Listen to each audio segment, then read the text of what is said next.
여러분 안녕하세요. 김희은입니다. 오늘은 러시아 공연 문화에서 빠질 수 없는 러시아 무대 미술, 그 문화의 한 축이 되었던 화가들의 작품을 살펴보려 합니다. 여러분도 너무 잘 알고 계시겠지만 러시아는 예술 강국입니다. 촘촘히 짜여져 있는 러시아 예술 지도를 살펴보면 그 대단함에 혀가 내둘러져요. 19세기, 20세기 러시아 예술적 성과를 제2의 르네상스라고 말하는 게 전혀 이상하지 않습니다. 러시아는 보통 아주 옛날부터 전해 내려오는 민화나 전설을 바탕으로 작가들이 시나 소설을 쓰고 작곡가는 음악을 만들고 오페라로 노래하고 그리고 무용수는 발레로 춤을 춥니다. 그런 러시아 공연 문화의 기반이 된 러시아 미술, 러시아 공연 무대를 화려하게 장식했던 작품들을 지금부터 하나씩 살펴볼까 합니다.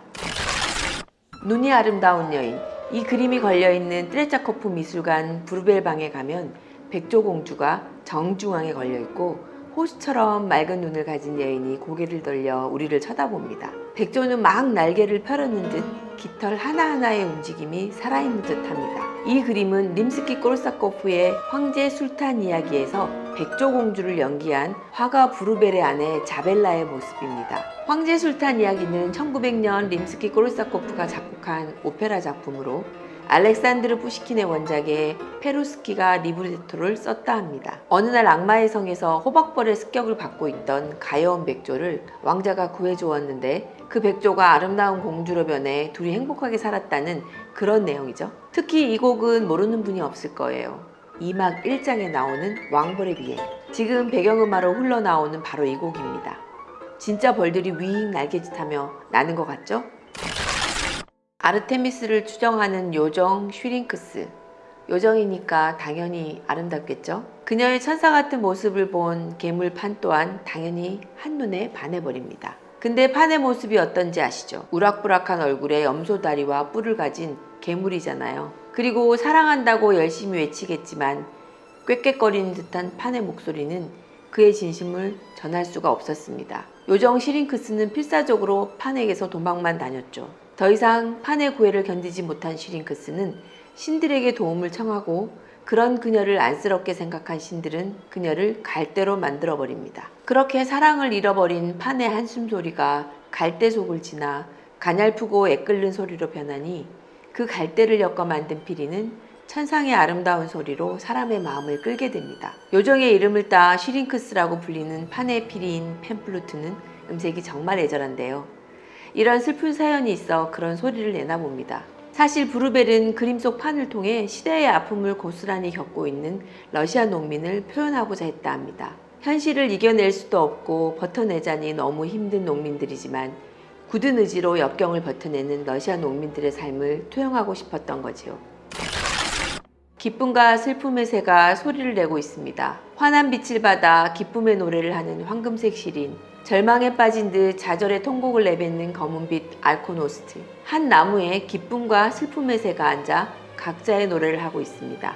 둘은 늘 함께 한다고 합니다. 림스키-코르사코프의 오페라 아직 못 본 거리 키테지와 소녀 페브로니의 이야기에 등장하는 생명의 새인 시린과 죽음의 새인 알코노스트는 기쁨과 슬픔을, 행복과 좌절을, 긍정과 부정을 나타냅니다. 이 알코노스트와 시린은 상반시든 여자의 모습을 한 전설의 새입니다. 또 오페라에 나오는 키테지는 슬라브족의 성지로 현실의 세계와 이상향의 세계의 키테지로 구분되어 당시 핍박받던 여러 현실에서 구원의 이상향으로 묘사되는 곳입니다. 전 사막으로 이루어져 있으며 러시아 전설, 민화, 역사 등을 바탕으로 블라지미르 벨스키가 리브레트를 쓰고 림스키-코르사코프가 작곡했습니다. 그런 오페라의 분위기를 바스네초프가 자신만의 다양한 색채로 시린과 알코노스트를 화려하게 탄생시킵니다. 그림 속의 기쁨의 새는 환희와 기쁨에 차 있습니다. 세상 모든 것을 얻은 것처럼 희망에 들떠있고 자신감이 넘쳐 있어요. 하지만 죽음의 새는 어둠을 잔뜩 품고 절망과 고통에 빠져 있습니다. 늘 함께 다니는 기쁨과 죽음의 새처럼 우리의 삶 또한 그런 듯합니다. 기쁜 일이 연속된다면 누구나 혹시 있을지도 모를 불행에 가슴 졸이기도 하고 나 지금 이렇게 기뻐해도 될까? 라며 현실을 돌아보곤 하죠. 마치 하나로 연결된 두 개의 끈처럼 기쁨과 슬픔은 서로 시소놀이를 하는 것 같습니다. 해저왕국으로 들어간 사드코 앞으로 바다속 최고의 미인들이 그를 유혹하듯 지나가지만 사드코는 고향에 있는 자신의 아내만을 그리워하는 그 장면을 그린 그림입니다. 저 멀리 러시아 전통 의상을 입고 등을 돌리고 있는 여인이 사드코의 아내인 듯합니다. 이 그림은 림스키-코르사코프의 오페라 사드코의 한 장면을 그림으로 그린 것으로 꿈에서나 본 듯한 몽환적인 분위기가 눈길을 사로잡습니다. 오페라 사드코의 줄거리는 이러합니다. 사드코는 노브고르드의 부유한 상인들과 황금 물고기를 낚는 내기를 합니다. 사드코가 내기에 지면 목숨을 내놓기로 하고 상인들이 지면 거금의 돈을 내놓기로 하죠. 호수에는 회왕이 살고 있고 그에게는 불코바라는 딸이 있었어요. 사드코가 일면 호숫가에서 노래를 부르자 백조들이 불코바 공주를 데리고 오고 사드코는 하룻밤을 불코바 공주와 보냅니다. 그런 그를 위해 다음날 아침 공주는 사드코가 3마리의 황금고기를 낚도록 해주죠. 사드코는 상인들과의 내기에 이겨 많은 돈을 받아 배 한 척을 사서 큰 돈을 벌고 그로부터 12년이 지납니다. 하지만 사드코가 많은 재물을 벌고 돌아올 때마다 바다 폭풍이 일어 여러 고난이 닥치는데 해왕은 사드코가 자기 딸 불코바와 결혼하지 않는 데에 대하여 화를 내서 폭풍을 일으킨 겁니다.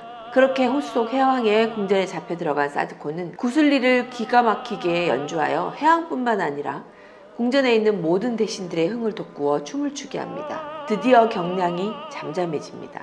하지만 뱃사람들의 수호신인 성 니콜라스는 자기보다 사드코가 실력을 발휘해서 파도를 잔잔하게 만들자 뱃사람들에 대한 체면이 말이 아니게 되어 화를 냅니다. 성 니콜라스는 사드코의 구슬리 악기를 빼앗아 부러뜨려 버리고 사드코에게 바다의 왕궁에서 나와 조강지처가 기다리고 있는 집으로 당장 돌아가라고 명령합니다. 그리고 성 니콜라스는 해왕의 딸 불코바가 이미 결혼한 사드코에게 추파를 던져 동거했다는 잘못을 들어 그녀를 볼코프 강으로 만들어버리죠. 그 이후 사드코는 무역으로 많은 돈을 벌어 아내 류바바와 행복하게 산다는 줄거리를 가지고 있는 오페라입니다. 사드코는 7장으로 이뤄진 가극이며 1898년에 초연되었습니다. 해적의 노래에 나오는 스칸디나비아의 가락과 인도의 노래가 자아내는 동양의 정감과 바다속 모습을 그린 바다속 세계 등이 유명합니다. 미나 전설 등이 대부분 그러하듯 또한 내용의 전개가 조금은 황당하지만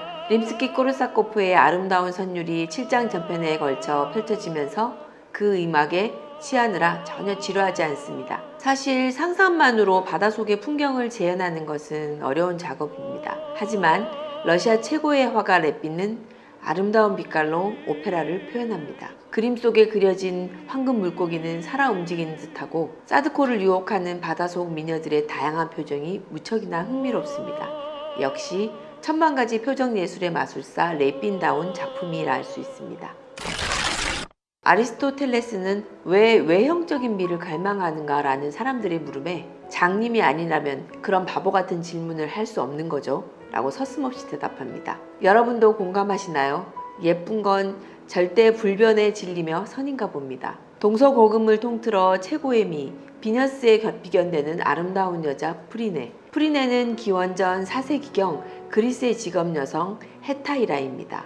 그리스는 남성 중심의 가부장적 사회로서 일반 여성은 사회생활에 참여해 엄격한 제약을 받았는데 조선시대의 황진이처럼 춤과 음악을 즐기고 지식인들과 허물없이 어울리며 연애할 수 있는 헤타이라만이 사회활동을 할 수 있었다고 합니다. 프리네는 독신으로 살며 직접 재산을 관리하고 정치에도 관여한 당찬 헤타이라인 거죠. 옐레우시스에서 열린 포세이돈을 기리는 축제 때 프리네는 아프로디테 분장을 하고 옷을 하나하나 벗어 던지며 황홀한 알몸으로 바다에 걸어 들어갑니다. 이것은 화가인 아펠레스에게 아프로디테에 대한 영감을 주기 위한 프리네의 퍼포먼스로 이 사건을 계기로 프리네는 당대 최고 아프로디테 모델이 되며 비너스로 칭송받기 시작합니다. 바로 이 드라마틱한 장면을 러시아 화가 세미라드스키가 화사한 빛과 색채로 찬란하게 표현합니다. 사람들은 그녀의 아름다움에 찬사를 보내고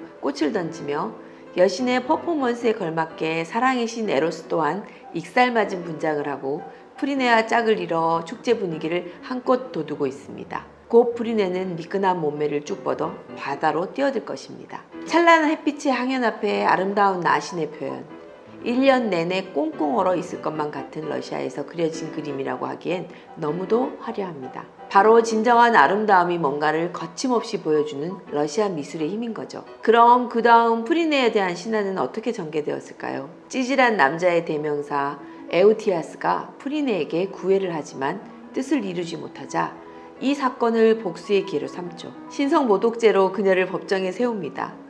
어떻게 창녀 따위가 여신을 자처하느냐가 문제였던 거죠. 법정은 그녀에게 사형을 구형하려 하지만 그녀의 애인이던 웅변가 히페리데스는 그녀의 무죄를 주장하며 그녀의 옷을 찢어 보입니다. 배심원 앞에 누드러선 프리네. 그녀의 완벽한 아름다움에 배심원들은 마른 침만을 삼켰을 겁니다. 저 아름다움은 신의 의지다. 신의 의지에 감히 인간의 법을 적용시킬 수는 없다.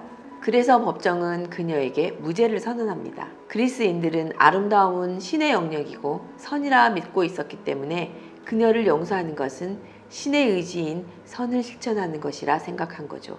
사실 이 그림은 너무도 유명해서 설명이 필요가 없죠. 러시아와 프랑스에서 그려진 세미라스키와 제롬의 프리네는 쌍을 이뤄 흥미로운 스토리가 되고 있습니다.